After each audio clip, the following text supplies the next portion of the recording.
जय श्री राम दोस्तों, ये बहुत ही सुंदर वीडियो होने वाला है और भगवान हनुमान जी के भक्तों को तो ये बहुत पसंद आने वाला है।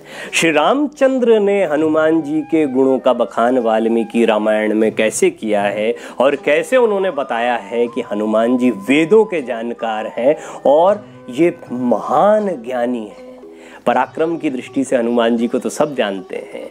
बलशाली लोगों और बल के लिए उनकी पूजा होती है। जिम में, अखाड़े में, शस्त्र की बात हो, युद्ध की बात हो, पर्वत को उठाने की बात हो तो हनुमान जी की बात होती है। लेकिन ज्ञान, अतुलित बलधामम हैम शैलाबदेहम धनुजवन कृशानम, ये तो हम जानते हैं, लेकिन ज्ञानिनाम अग्रगण्यम सकल गुण निधानम, इसके बारे में खुद प्रभु श्री राम कैसे वाल्मीकि रामायण में वर्णन कर रहे हैं। किष्किंधा कांड का तृतीय सर्ग, ध्यान से सुनिएगा और मेरा निवेदन है कि रामायण को पढ़िए। वाल्मीकि रामायण ऐतिहासिक पुस्तक है, इसको जब पढ़ेंगे, इसमें जाएंगे तो आपको समझ में आएगा कि ये ग्रंथ क्यों महत्वपूर्ण है। किष्किंधा कांड का तृतीय सर्ग है और इसमें भगवान श्री रामचंद्र की जांच पड़ताल के लिए सुग्रीव हनुमान जी को भेज रहे हैं और कह रहे हैं मुझे बड़ा डर लग रहा है इनको देखकर, कौन है ये लोग। ये कथा आपने सुनी है। हनुमान जी जा रहे हैं, पहली मुलाकात हो रही है। इस मुलाकात के दौरान बड़ी ही सुंदर स्तुति प्रभु श्री राम और लक्ष्मण की हनुमान जी करते हैं और बहुत ही सुंदर तरीके से बताते हैं कि आप लोगों का व्यक्तित्व किस तरीके का है, आप कौन हैं, आपके नेत्रों से ऐसा लग रहा है, आपके आयुध देखकर ऐसा लग रहा है। वन के सारे जीव जंतु और वानर राज स्वयं भयभीत हैं और मैं उनका सचिव बड़ी ईमानदारी से सारी बातें बता दी कि मैं क्यों आया हूँ, यहाँ पर किस तरह का भय है और मैं ये निवेदन करने आया हूँ, आपके बारे में जानने आया हूँ कि आप किस मकसद से आए। और ये तो प्रतीत हो रहा है कि बड़ा ही सुंदर मकसद होगा आपका। अब इसके बाद में प्रभु श्री राम पहले तो लक्ष्मण जी को हिदायत देते हैं। सुमित्रा नंदन ये महामनस्वी वानर राज सुग्रीव के सचिव हैं और उन्हीं के हित की इच्छा से यहाँ मेरे पास आए हैं। लक्ष्मण, इन शत्रु दमन सुग्रीव सचिव कपिवर हनुमान जी से बात के मर्म को समझने वाले जो हैं, तुम स्नेह पूर्वक मीठी वाणी में बातचीत करो। क्यों लिखा है ये बात? क्योंकि थोड़ा एग्रेसिव हैं ही लक्ष्मण जी, उनके बारे में हम सब पढ़ते आए हैं, उनके चरित्र के बारे में। और दूसरा, कोई संदेह करके आपसे कुछ पूछे कि भाई आप आए हो, आपसे लोग डरे हुए हैं, कोई आपका इरादा क्या है, तो नाराजगी जाहिर है। लेकिन श्री राम जी पहले सतर्क करते हैं बात करने के पहले कि इनसे मीठी वाणी में बात करना। क्यों? बड़ा ही सुंदर अब मैं आपको जो बताने जा रहा हूँ, आहा, सभी हनुमान भक्तों को ये हर्षित कर देगा कि प्रभु श्री राम कैसे हनुमान जी के विद्वान वाला जो उनका हिस्सा है उसके उस चरित्र का वर्णन कर रहे हैं। सुनिए। ना निगवेद विनीतस्य ना यजुर्वेद धारिणः न सामवेद विदुषः शक्यमेवं विभाषितुम। जिसे ऋग्वेद की शिक्षा नहीं मिली, जिसने यजुर्वेद का अभ्यास नहीं किया तथा जो सामवेद का विद्वान नहीं है, वह इस प्रकार सुंदर भाषा में वार्तालाप नहीं कर सकता। यानी हनुमान जी इन तीनों के ज्ञाता है। ये श्री रामचंद्र अब एनालाइज करने के लिए तो आए हनुमान जी, लेकिन श्री रामचंद्र जी ने पूरा स्कैन कर लिया है उनको कि आप क्या हैं आपकी भाषा से, और जिस तरीके की आपने अभी स्तुति कही है और जिन शब्दों का आप इस्तेमाल करते हैं, और अभी वो आगे और आएगा कि क्या व्याकरण सम्मत भाषा का इस्तेमाल है। तो इन सारी चीज़ों से पता लगता है कि यजुर्वेद, सामवेद, ऋग्वेद का सांगोपांग अध्ययन इन्होंने कर रखा है।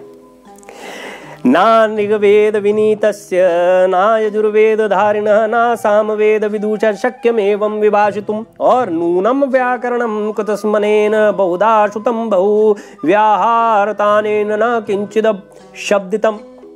निश्चय इन्होंने समूचे व्याकरण का कई बार स्वाध्याय किया है। निश्चय ही इन्होंने समूचे व्याकरण का कई बार स्वाध्याय किया है। प्रभु श्री राम हनुमान जी के विषय में कह रहे हैं जिन्हें आप पर्वत उठाने के लिए, राक्षसों के नाश के लिए जानते हैं।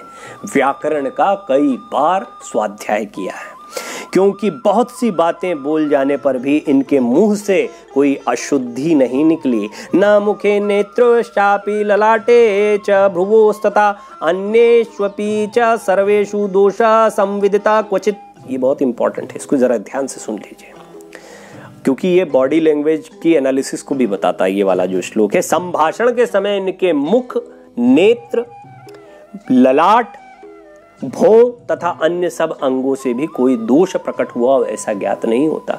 जब आप बात करते हैं ना, तो आपके जो फेशियल एक्सप्रेशन होते हैं, शरीर के हाव भाव होते हैं, उससे दोष भी प्रकट होते हैं और वो निर्दोष भी हो सकते हैं। तो हनुमान जी के जो बॉडी लैंग्वेज थी उससे कोई दोष प्रकट नहीं हुआ। उस समय पर इतने ज्ञानवान लोग हुआ करते थे कि वो संभाषण करने वालों के मनोभाव को, ये दोनों एक दूसरे के मनोभाव को समझ रहे हैं, तो मनोभाव को समझने के लिए एक दूसरे के फेशियल एक्सप्रेशन और बॉडी लैंग्वेज को पढ़ा जाता था। और इससे साबित हो गया कि हनुमान जी जब आए तो निश्चलता के साथ उन्होंने अपनी बात को रखा, अपने विषय में अपने परिचय को बहुत ईमानदारी से रखा, और साथ ही साथ में उनकी जो भाषा थी, बोलने का तरीका था, उससे श्री रामचंद्र समझ गए कि व्याकरण सम्मत विद्वान है, जिसने ऋग्वेद, यजुर्वेद, सामवेद का सांगोपांग अध्ययन कर रखा है।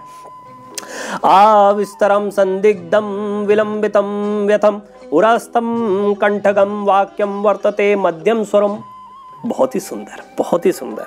प्रभु श्री राम उनकी वाणी को भी देख रहे हैं, वाणी को सुनते हुए देख समझ भी रहे हैं। कैसे? इन्होंने थोड़े में ही बड़ी स्पष्टता के साथ अपना अभिप्राय निवेदन किया है, बहुत कम शब्दों में अपनी बात को कह दिया है। उसे समझने में कहीं कोई संदेह नहीं हुआ है, बात भी पूरी समझ में आ गई। रुक रुक कर अथवा शब्दों या अक्षरों को तोड़ मरोड़ कर किसी ऐसे वाक्य का उच्चारण नहीं किया जो सुनने में कर्ण कटु हो, कान को बुरा लगे। इनकी वाणी हृदय में मध्यमा रूप से स्थित है, ये समझ लीजिए, मध्यमा रूप से स्थित है, हृदय में मध्यमा रूप से वाणी स्थित है और कंठ से बेखरी रूप में प्रकट होती है। हनुमान जी कैसे बोलते थे का वर्णन कर रहे हैं श्री रामचंद्र जी। समझ लीजिए कि हनुमान जी की बोलने का अंदाज क्या था।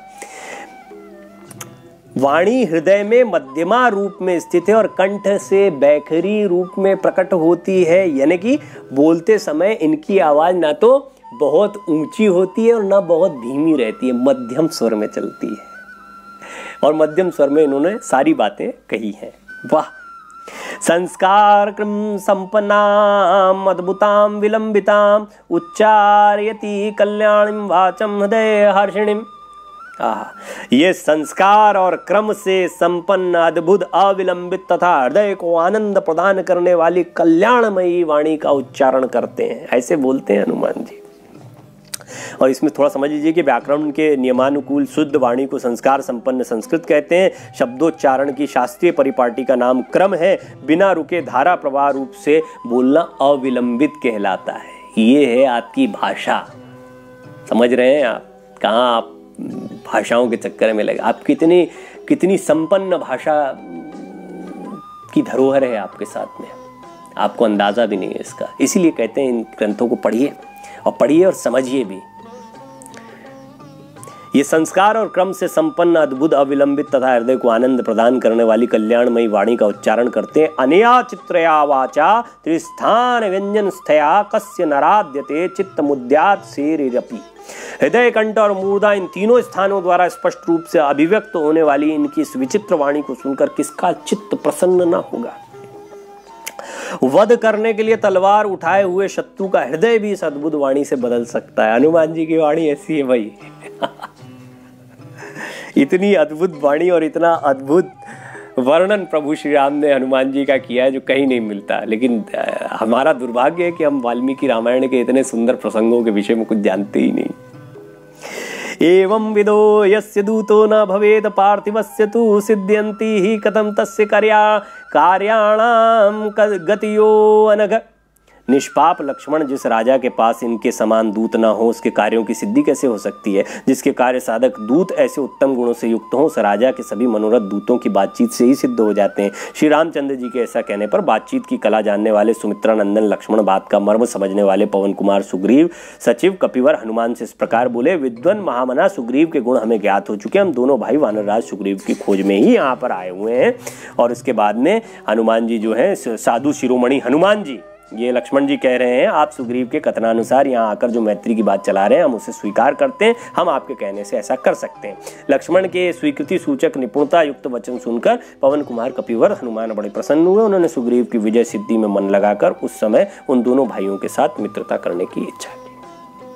ये मित्रता हो रही है, एक दूसरे को जाना समझा जा रहा है। और किस तरीके से श्री रामचंद्र की उन्होंने पहले स्तुति की, बड़ी लंबी स्तुति है, वो भी मैं कभी आपके सामने रखूंगा। लेकिन फिर कैसे श्री रामचंद्र ने बताया संक्षेप में कि हनुमान जी आप क्या हैं, ये मैं समझ गया हूँ। सारे वेदों के आप ज्ञाता हैं, व्याकरण सम्मत भाषा बोलते हैं और आपकी वाणी ऐसी है कि तलवार उठाया शत्रु भी शस्त्र को फेंक दे, इतने बातचीत में निपुण है आप।